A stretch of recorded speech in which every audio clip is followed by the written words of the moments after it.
¿Qué es indispensable garantizar ahora que estamos tocando uno de los pilares del Estado Nacional, el Poder Judicial? En primer lugar, su independencia. La reforma tiene que garantizar su independencia, su autonomía plena de no solo los poderes políticos, desde luego el Ejecutivo y el Legislativo, sino sobre todo de los poderes fácticos, muy claramente del crimen organizado. Imagínense que yo a mis dos hijas les digo, oigan hijas, ¿qué les parece si les dejo la tele y la tableta hasta las 10 de la noche? ¿Qué creen que me van a decir ellas? ¿Y está bien? ¿Está bien que se los deje yo como papá? Miren, yo creo que este país, desgraciadamente, somos muy infantiles todavía en el tema de entender muchos de los asuntos políticos y públicos. Por eso es que los ciudadanos nos eligieron a nosotros, para nosotros poder ver qué hacer y qué no. Si se le pregunta en una encuesta, si tuvieras la oportunidad de votar para que se lleve a cabo una reforma al Poder Judicial, ¿usted votaría a favor o en contra de reformar el Poder Judicial? No subestimen la inteligencia de nuestro pueblo. 80%, 82%, 85% en 3 mediciones. ¿Estaría de acuerdo en esta reforma? Lo que se va a hacer no es una reforma al Poder Judicial, es una revolución. En febrero se presentó la reforma y la oposición se burló, la verdad sea dicha. Pero no va a pasar. Estamos en moratoria constitucional. El Poder Judicial, que tuvo en sus manos la posibilidad de reformarse a sí mismo, dijo, no van a tener nunca 2/3, somos el poder sobre los poderes de la República, pasamos por encima del Ejecutivo, pasamos por encima del Legislativo, pasamos por encima del pueblo y así seguirá siendo. No apresuren la reforma, no ejerzan su mayoría calificada. Nos pueden pedir la oposición lo que quieran, pero nosotros no vamos a conceder traicionar al pueblo de México. Nosotros no vamos a conceder incumplir el mandato de las urnas. Dicen que quieren una consulta, se hizo el 2 de junio y fue abrumadora la decisión del pueblo. Se concede el uso de la tribuna a la senadora Beatriz Paredes Rangel, del Grupo Parlamentario del Partido Revolucionario Institucional, con un posicionamiento a favor hasta por 5 minutos. Honorable Asamblea,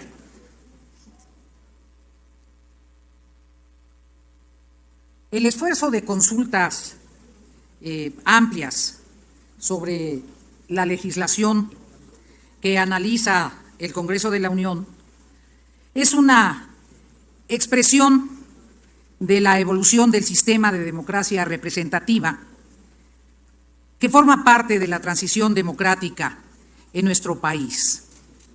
Es una de las vertientes de la democracia participativa en el Poder Legislativo, así como lo es el referéndum y otros mecanismos.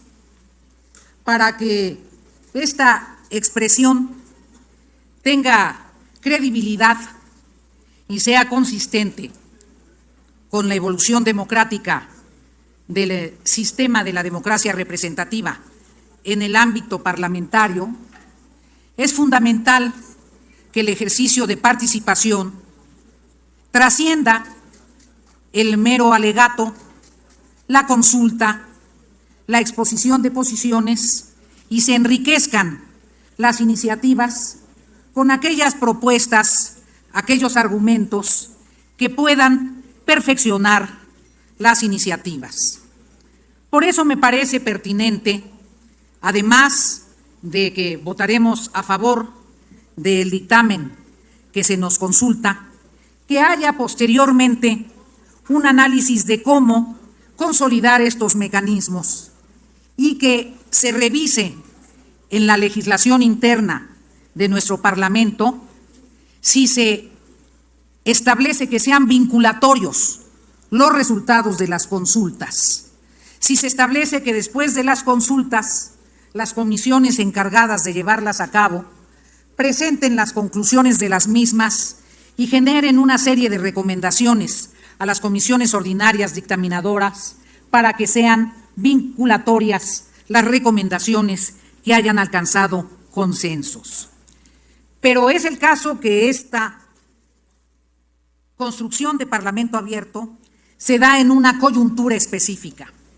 El final de una administración gubernamental, la del presidente Andrés Manuel López Obrador, y el inicio de una nueva administración, la de la primera mujer presidenta en la historia de México, la doctora Claudia Sheinbaum. Entonces hay una connotación de carácter político. Si la continuidad, que es natural en la coexistencia de miembros de un mismo movimiento político, no afectará la necesaria autonomía de quien será quien represente una nueva administración pública.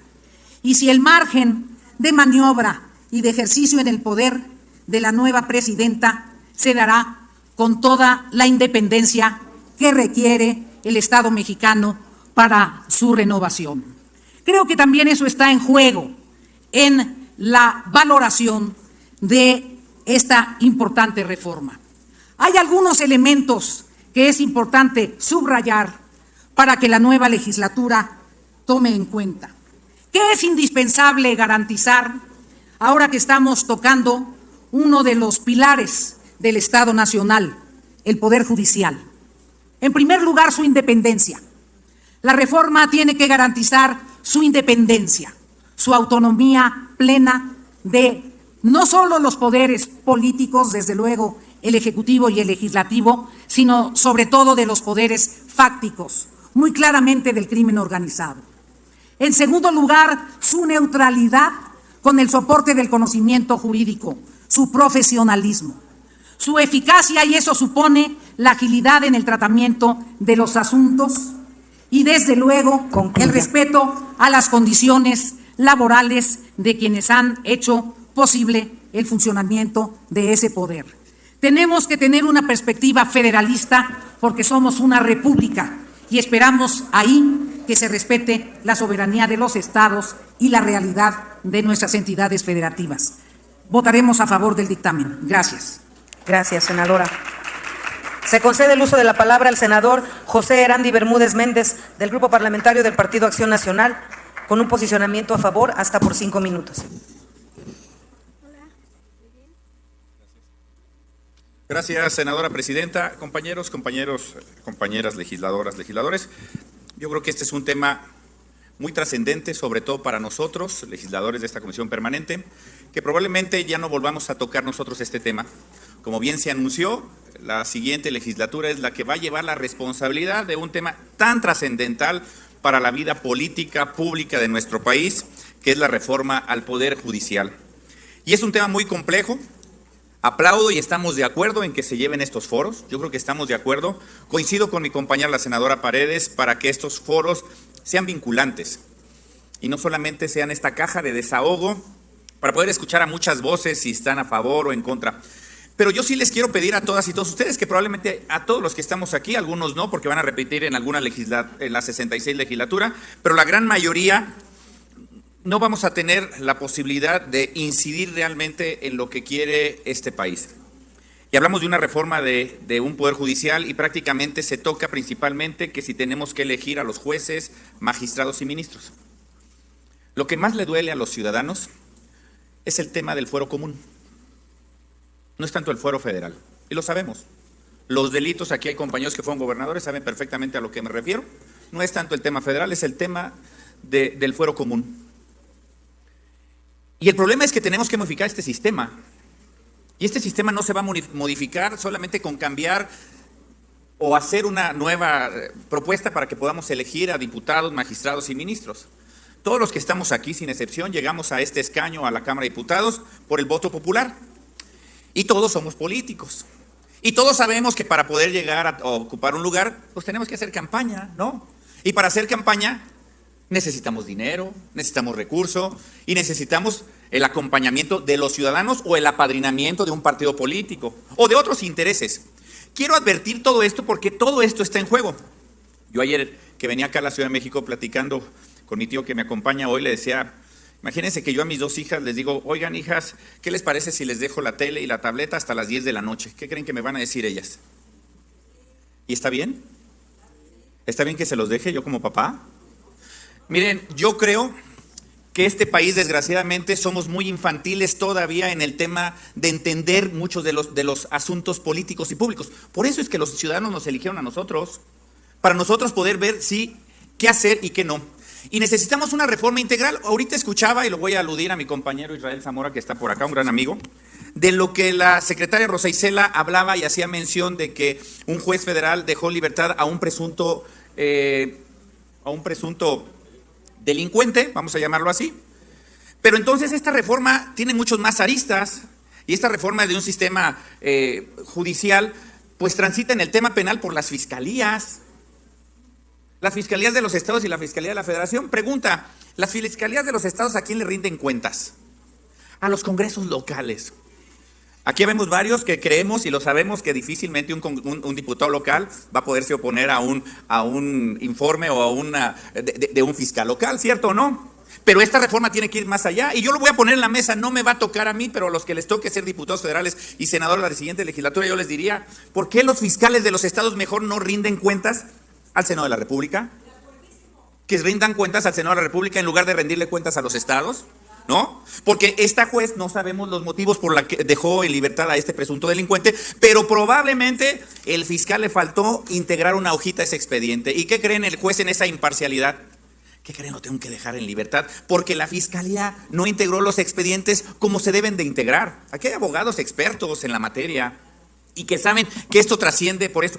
Yo por eso les digo, ¿estoy de acuerdo en estos foros? Claro que sí. Concluyo, senadora presidenta, pero esto es un tema que va más allá de un simple nombramiento de jueces, magistrados, ministros. Esto es un tema que va a reformar realmente un poder judicial, y que todos tenemos el encargo que el día de mañana estas personas no vayan a ser los verdugos de quienes hacemos estas modificaciones, y que no las hagamos solamente en las rodillas.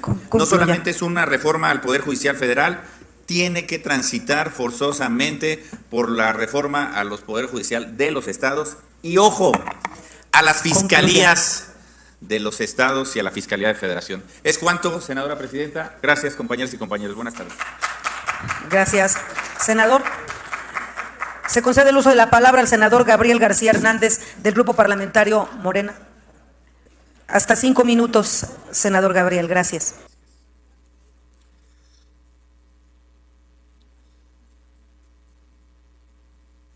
Tenemos hoy en día que hacer el principal reconocimiento a la decisión mayoritaria del pueblo de México. Para ser sincero, muchos de los resultados a nivel nacional que se reflejaron en las urnas nos sorprendieron a muchos. Pero ese reconocimiento al pueblo es no solo en esa decisión de respaldar un proyecto, es también un llamado a reconocerle de que ya es mayor de edad, que es una realidad, la revolución de la conciencia, su grado de inteligencia,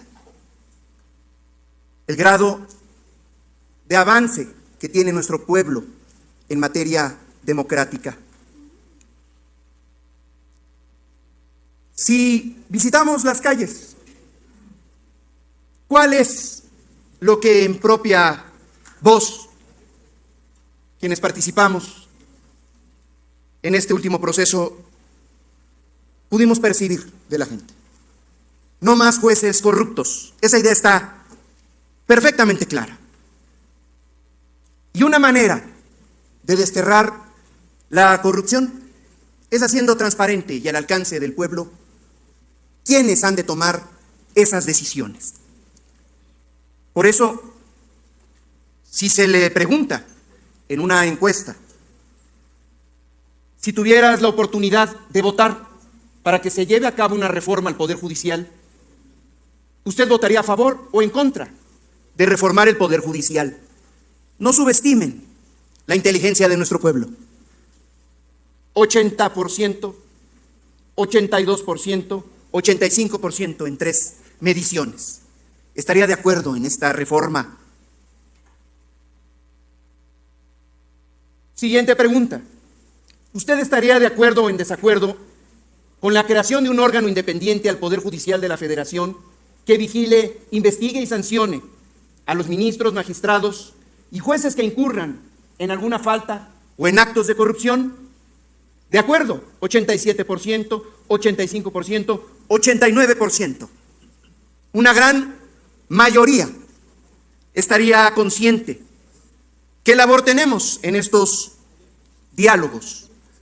Tenemos que construir un verdadero ejercicio democrático y de consulta respetuosa con todos los sectores. El mandato para reformar el Poder Judicial y democratizar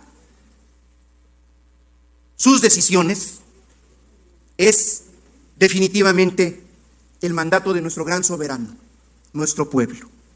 No hay que tenerle temor a la democracia o a la ignorancia. Ya nos dieron una lección. Lo que sí es que ahora tenemos la responsabilidad, con la aprobación de este punto de acuerdo, de generar un verdadero ejercicio de diálogo y de inclusión.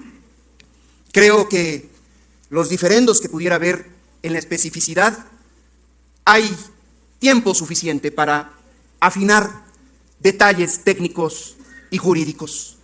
Pero lo que es indudable es recuperar por completo la esencia de la reforma al Poder Judicial, que es la práctica de la democracia, la práctica de la decisión colectiva, porque eso lleva intrínseco y lleva de manera automática a la rendición de buenas cuentas a un pueblo justo, inteligente y extraordinario como es nuestro pueblo, nuestro gran pueblo de México. Que viva esta reforma y que vivan los consensos para llegar a la mejor decisión y reformar y desterrar la corrupción para siempre del Poder Judicial. Muchísimas gracias.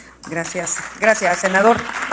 Y concluimos esta ronda de oradores con el diputado Gerardo Fernández Noroña, del Grupo Parlamentario Morena. Hasta 5 minutos a favor.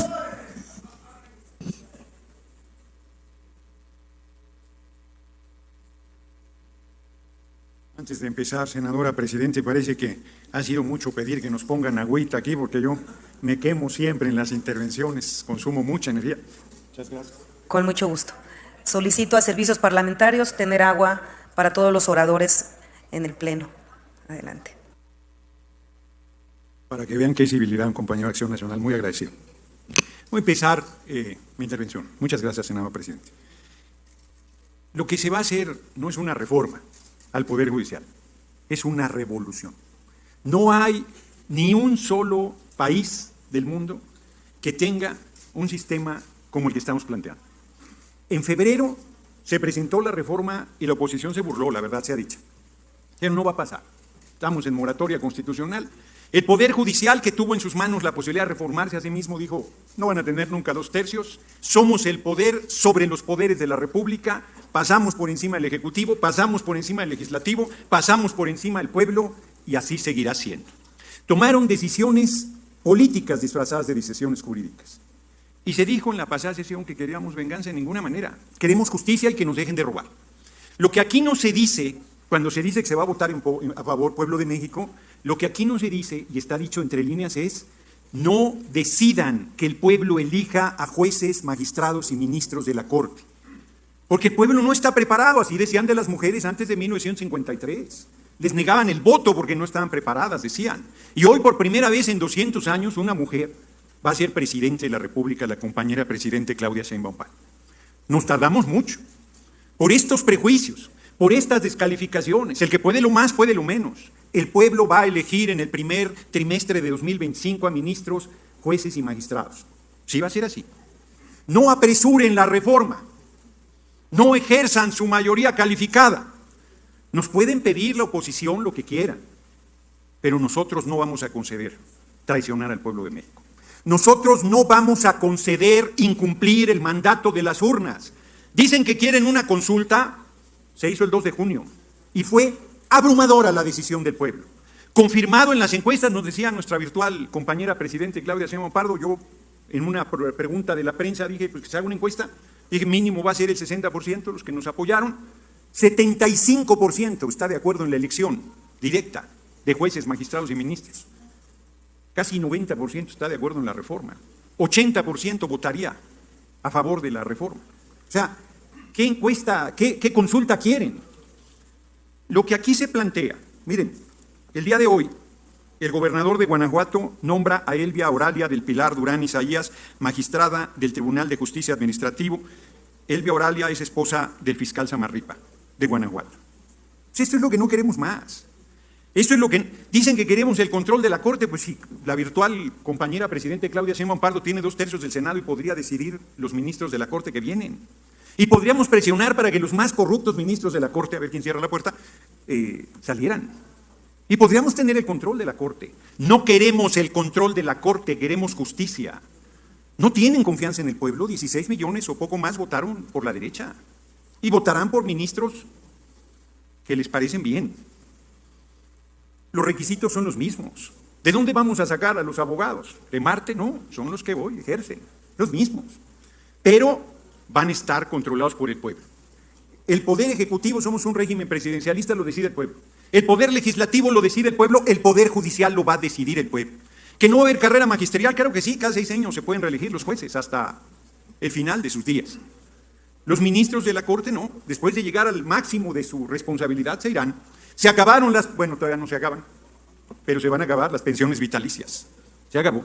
Va a llegar la austeridad al Poder Judicial. Se le va a exigir cuentas a estos que dicen, es que integró mal el expediente de la Fiscalía y por eso lo solté, porque la ley dice que un juzgador, antes que la aplicación tosca de la letra de la ley, tiene que impartir justicia.